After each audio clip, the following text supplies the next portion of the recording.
Hello friends, we have Satender Singh with us here. He has secured rank 714 and we'll start with his introduction. Hello friends, I'm Satender Singh and I've got rank 714. Yeah, that's about me. Tell us about your family and your background. I was born in a farmer's family in Amroha, Uttar Pradesh. Okay. And when I was 1.5 years old, I got pneumonia. My parents took me to the doctor and I got a wrong injection basically there. And that robbed me of my eyesight, damaging my optical nerves.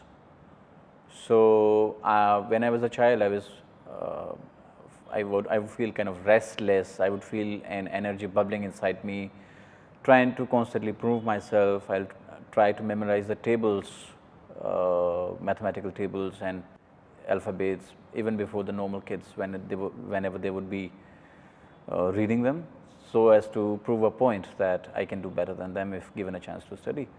Luckily, one of my uncles found a school. The school was for the people with visual disability. It was in Kingsway Camp, North Delhi, and I studied there till 12th standard. It is a government senior secondary school for blind boys. After that, the transforming experience in my life happens in St. Stephen's College.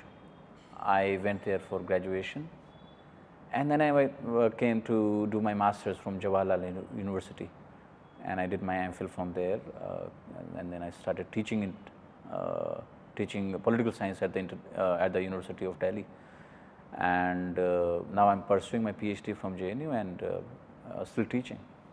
So you've studied at St. Stephen's, you've studied in DU, JNU, and it's a long set of institutions. So how has been the experience? Well, my school was unique in the sense that it gave me, for the first time, a sense of confidence that I can read and write, and I can live an ordinary and fulfilling life. It empowered me and enabled me to be self-dependent. And the college, St. Stephen's College, basically was a very unique experience in the sense that I happened to be a Hindi medium student till 12th standard. St. Stephen's College embraced me with open arms, completely transformed me for good, and fundamentally changed my look on about myself, the society. It gave me very positive values, the value of discipline, and many other aspects of my personality basically are created by St. Stephen's College, and I'm greatly indebted to the institution. So your graduation is in political science, your master's, I studied political science and history at the graduation. So this is optional as well? Yes, that was my optional. How has the experience been? Well, you know, the content is the same as far as the graduation and master's material of political science and international relations is concerned. The substance is the same, but the style and methodology is very different. In UPSC, you'll have to write an answer in 250 words, the same answer that you write in like 1,000 to 1,200 words at the university level. So you have to write more crisp and… Yes, you have to be crisp and precise and pointed, and that is where the art comes in, and that is where the writing practice, writing style, all those things basically matter, and that is why you need to prepare separately when you're preparing for UPSC. When did you decide to take up civil services? Well, you know, I come from a lower middle class family. So what happens in this kind of families, my friends from that strata will sort of agree with me that you do not have quite the luxury of pursuing your passions. So when you're out of graduation, your parents expect that you start earning. Your neighbors keep complaining if you're not earning, because their kids of your age have already started earning. So I started teaching in 2015 at the University of Delhi for the same reason. Secondly, UPSC happens to be an uncertain business. So you cannot really be sure that you'll get through this time. And for the people like me, there has to be a job to fall back onto in case you fail. So for the same reason, I started teaching and I started preparing in 2016 for the first time. So is it fair to say that you always wanted to get into civil service? Yes, I did, because there are reasons more than one to get into that service. but I wanted something to be to feel secure before I go there. As a PH candidate, what are the challenges you faced?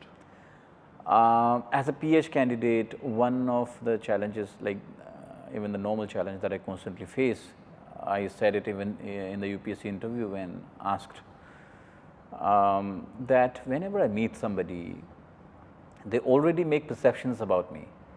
So, they already have pre-made, pre-tailored, prejudiced perceptions about someone with disability even before they decide to meet them, and becomes a task for me to change their views about me.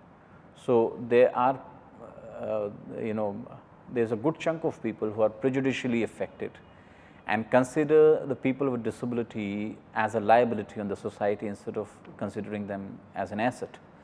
And that is the problem, like that is one of the reasons why I decided to prove myself in UPSC. Between prelims, mains and interview, which was the phase where you had the biggest challenge? Mains. Mains. Yeah, so because for one, I was dealing with three things. Ph.D, I had to devote some time to. Teaching at the university level was not an easy task, and then I was preparing for mains. So of course it was a bit of a challenge and a bit of a difficult thing to do, and that is why it was more difficult. So you secured a rank while preparing for your PhD, teaching at DU, and this is amazing. It's very inspiring. Yeah, thanks. So for prelims, what was your approach? For prelims, I got one exclusive month.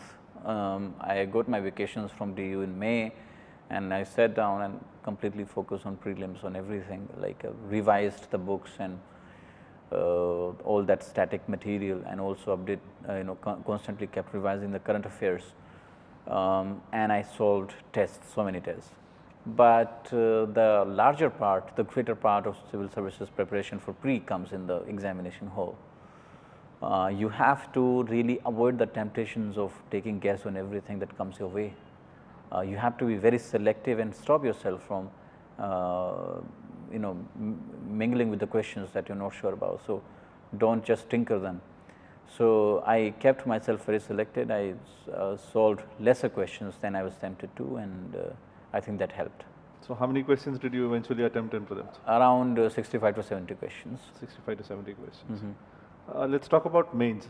What was your approach for the GS papers? Yes, so mains, one thing that I decided to do was somehow to synchronize between the static version of the syllabus, or what I call the basics, and tried keeping my basics clear and synchronizing that with the current affairs, whatever was going on in the news and was coming in the newspapers. I was somebody who was more opinion oriented reader, so I would read the opinion page more keenly. And another thing that I tried doing, although I couldn't do it in a wholesome fashion, was to try and live the reading that I was reading. So, for example, if I was reading a news on EVM or a news on electoral reforms, I'll try and put myself in the position of the stakeholders and see what I can do, what can be done about it. So, if you try and live the news, two things will happen. One, you will get more application oriented, and that will actually show up in your exams in the writing script, in the answer script. And secondly, you will be able to understand and keep in your mind the things that you read. Okay. For optional, you followed up with your background.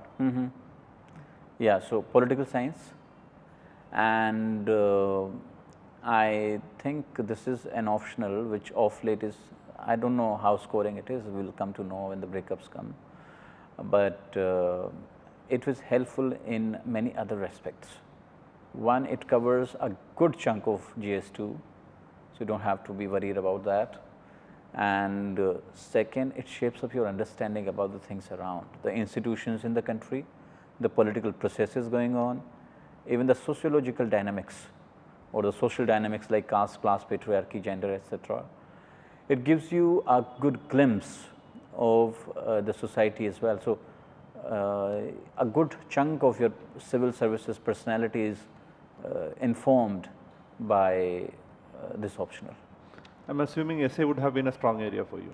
Yeah, so in 2017 I wrote mains, and essay I got around 140 marks or something. So I think more than that. So essay is something I enjoy writing, but this time it remains to be seen how good I've scored in essay, because I think in mains especially I've not fared that well as good as I would have expected from myself.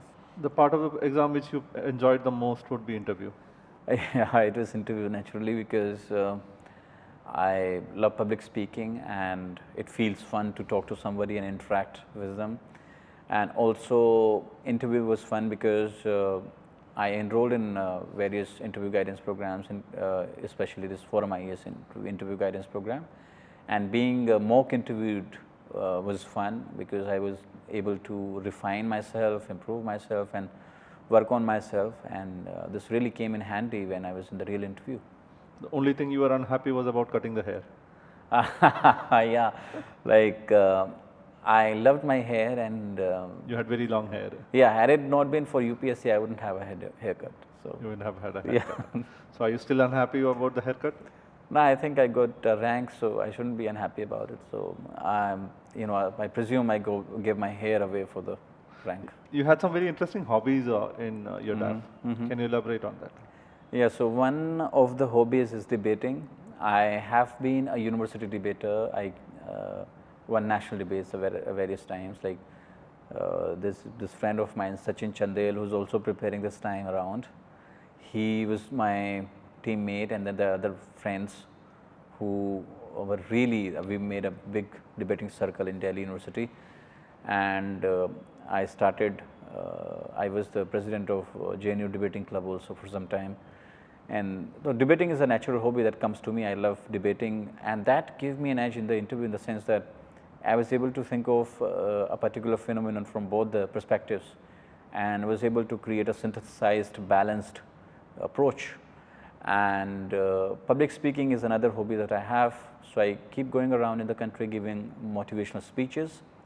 Last time around in January, I was in Guwahati, and it was a success. I love that. So that, I think, will give me communicative skills in the interview, and that would be helpful.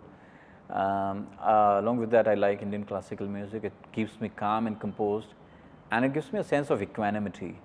So that is why it is useful, and I love reading. Reading is another hobby. I didn't precisely mention what I would like to read, because I read everything I get to read. So recently I read this book by Stephen Hawking. It's called The Brief Answers to the Big Questions. It was a delightful read. How was the mock interviews different from the actual? Yeah, so I think the difference lies in the speed. In the mock interviews, you're very quick and you're going in a larger speed. So in the mock interviews at various places, I realized I was being bombarded with the questions. So we were not trying to live on one aspect. In the real interview, the questions were coming from lesser speed, and they were being extracted from whatever we said. So in that sense, the real interview was flowing rather slowly but effectively, and the mock interviews were quick, because you know, the panel was asking questions trying to ask questions from every aspect, and they were being quick in it. They were not devoting time to one aspect. The real interview, on the contrary, overlooked many aspects. For example, I got no question from my hobbies. I got no questions from various other aspects of my DAF, like Ph.D. for example, or my association with JNU for example. But in the mock interview, I realized I was getting more questions from everything possible. So this is one area. The real interview is not concerned about everything. It is concerned about one or two aspects that they enjoy asking on, and it goes on. So any interesting experiences from your actual interview? Yeah, so in the real interview, yeah, they try to get things out of you. They try to check whether you are arrogant or not, whether you are truly honest, or whether you are truly what you are claiming to be in your DAF. So that's what happens. Like sometimes we are not what we're pretending to be, and that comes apart in the interview. So if you're being pretentious, you're trying to pretend to be somebody that you're not, that can come off. So for example, there are instances they tried to ask me, we started discussing on Sri Aurobindo, and they asked about radical humanism of Sri Aurobindo. So I knew that radical humanism comes from M. N. Roy, and maybe they just wanted me to say that, sir, you're wrong. The idea of radical humanism has been given by M. N. Roy, but I didn't say that. At the moment I realized that they were trying to check on my arrogance, whether I'm an arrogant person or not. And there were other instances also wherein I felt that they were trying to provoke me. For example, they started asking me this question, what is it that you do that the other professors are not doing? And this question basically questioned me, this basically sort of alerted me, and I was thinking to myself, this is the question that I need to be careful about, because I cannot tell them, so other professors are not even serious about their classes and I am doing this and that. That would sound bad, that will really bring forth the undesirable aspects, the aspects that shouldn't be the part of my personality. So I said, sir, I'm really not sure about the other professors, but I practice experiential methodology. And then they tried provoking me again. Oh, you do? That's very nice. You really do that? And then they're trying to, making me provoked, and they maybe wanted to bring out something that I didn't want to say. But then I was very calm, and I calmly said, yes, sir, thank you, sir. And it's about knowing when to stop. Yeah, and it's about not going overboard. So there are times when they will provoke you, they will really excite you, and you may go overboard and say some things that you later regret. Suppose I would have said, for example, if I would have said, so other professors are not even taking classes and I'm going to classes regularly and teaching experiential methodology and all that. So that will bring something which is not desirable in a civil servant. Or for example, if I would have said, sir, you're wrong, the idea of radical humanism is not given by Sri Aurobindo, it's given by M. N. Roy, so that would have brought to forth the arrogance, and that is not what they want in a civil servant. That is my presumption, but there can be different opinions on this. Yes, and at the same time I would like to say that maybe there were other aspects that I got trapped in, I couldn't even understand. So, maybe my interview, they were able to get something which is not to their liking. You ended up scoring 173. Yeah, so I think I should have got, like I was expecting 20 odd marks more, because my interview went really nice, and everybody was so happy and so entertaining, and so we were like, it was a very dialogical fashion, very much dialogical exercise which we took on. Our experience interviewing you were also very good. We were expecting you to score much better. Thank you, sir. It gave me really a lot of confidence to go forward from here, and I was really hoping that I do get nice marks, which I think 173 is not a bad mark. Yeah, considering the board, I think from that board, I haven't seen anybody who's got more than 182, 180. So I'm not sure if there is somebody who's got Sujata ma'am's board and has got more than 200. So I'm not sure. Any do's and don'ts with respect to interview, if you have to suggest to the aspirants? Yeah, so be yourself. I mean, everybody suggests that. So, and just be humble and be calm, and also like you should sound somebody who's ready to learn and who's staying foolish for, who's staying hungry for knowledge. That's what they want. You shouldn't be somebody who cannot be, sort of malleable, who cannot be modulated, who cannot be changed, somebody who is too rigid to be changed, or somebody who is too learned that they cannot be altered. So you should be somebody who is ready to be adapted, ready to be changed, ready to be altered into any other persona. In your course of preparation, what would you consider as your lowest point? Well, it's a kind of pendulum which keeps swinging both ways. Sometimes you read for 2 days and you read effectively for 2-3 days, and you feel a feeling starts coming from inside, is baar to bahut acha kar dunga ye sab, and then you don't read for a couple of days and you go down. So the worst part came in August 2017, in the middle of August, I got intestinal infection. It went on for 1.5 months more, so it took more than around 2 months to get back on track. I was to write 2017 mains and I missed it by 9 marks. So at the time it felt really bad and I thought I had missed on it, what is my fault and all that. But then I told myself, you know, there are 2 ways to live. One is to keep crying, keep cribbing and whining about the things that you wouldn't got. And another way to live is to celebrate and rejoice whatever you've got and glorify it. So I was happy that I was given a life to live again, given a life to spend with friends and family and had supportive people all around. I started celebrating the fact that I had a nice job and I was still doing fine. So I appeared again. 3 mistakes that you would have done across the course of your preparation. Yeah, 3 mistakes that, yeah, I think I should have taken this exam more seriously, firstly. So I should have, you know, fought to the last breath, so to say, you know. I recall when I was writing mains, so I wrote first paper. In the second paper, I was feeling very tired and exhausted. And at times I was like, chalta hai yaar, let it be. I was like, I was not giving my 100% in many answers. So if I would have pushed myself there out of my comfort zone, I could have got 2, 3, 4 marks more. Every single marks matters. So that is a very bad habit on my part. I shouldn't have had this. Second, I should have been more honest to myself. I should have not constantly told myself that I was preparing for UPSC even when I was browsing YouTube videos for hours and watching movies and chatting and all that and wasting my time away. So considering the fact that I had 2, 3 jobs and like 2, 3 other things to manage in life. So I should have been more honest to myself, how I put it. I should have struggled with myself better because my struggle is with myself. I have to make my like coming self tomorrow better than my existing self today. In that sense, my struggle is with no one else, my competition is no one else, but my competition of my tomorrow is with my today. So I have to fight with myself and push myself more. And the third mistake that I would have made is yeah, with regard to the choices in life.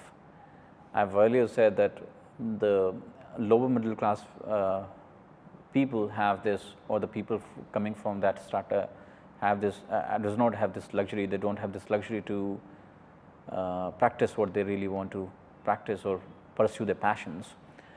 But I should have tried and be more focused on UPSC instead of going to do Ph.D. and also teaching at the University of Delhi. That way I could have devoted more time to its preparation and could have got a better rank. So yeah, these are the 3 mistakes.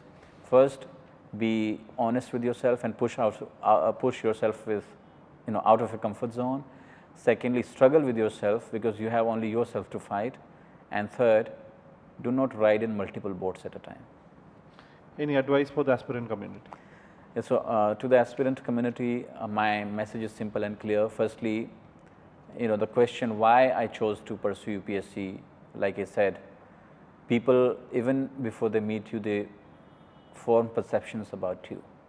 Everything is so perceptualized. Every community, every caste, every disability, every limitation is perceptualized. People, even before meeting you, have some certain prejudices or predilections about you.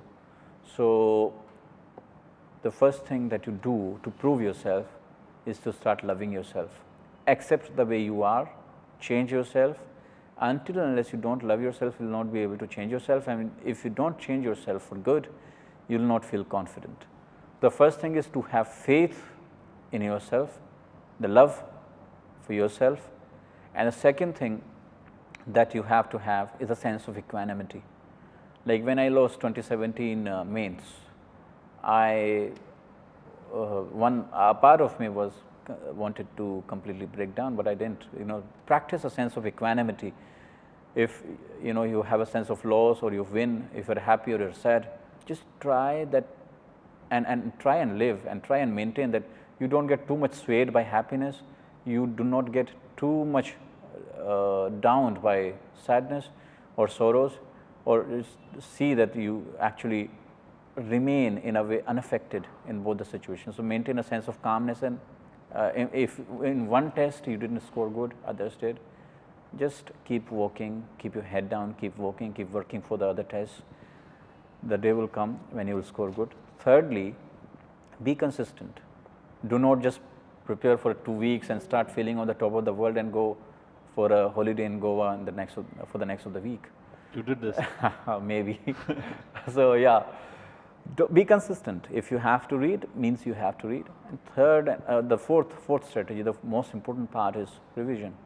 The more you revise, the more you learn about the application part of the UPSC exam. The more you revise, the more multiple dimensions open up to you, and the more you revise, the better answer you are ready to produce in the lesser possible time. So these are the 4 things that you got to practice, and trust me, if you practice these things, the day will come when you yourself will be startled by your own achievements and by your own accomplishments, and the day will come when you will really not believe that you've done it. Any final words? Yeah, so these are my words. I really love to be here, and it's a nice feeling, but then I just want to tell my fellow aspirants that, cracking UPSC even with the first rank or second or third rank, for example, or even with the 714th rank shouldn't make much difference to your life. You should always understand that UPSC is not a goal. There are many people, I see them and they keep saying, the goal of my life is to crack UPSC exam or to become an IAS is a goal. And that, to my mind, according to my humble opinion, that is not something nice. If UPSC is your goal, then the question naturally comes, what after that? Trust me, UPSC or cracking UPSC, becoming an IAS officer or some other officer, getting into some other prestigious service in the country is not really the goal of life. It is, and everything else for that matter that we do and achieve is just a means, and it's just a means to have the ultimate goal of life achieved. And trust me, the ultimate goal, the goal of goals, the only goal of life is death, a meaningful and substantive death. If you have people crying over your death, after your death, if the people feel a sense of void, if people feel as if they've lost something when you die, you've lived your life to the fullest. Life is just a means. Goal is just one goal. There's just one goal of life, and that is death. So consider the events like UPSC exam and becoming an IAS or achieving some high promotion or become even Prime Minister, just the means, and the means to living your life to the success of the ultimate goal, to the accomplishment of the ultimate goal, a meaningful, substantive death. Thank you. Thank you, Satender. Thank you so much. Thank you.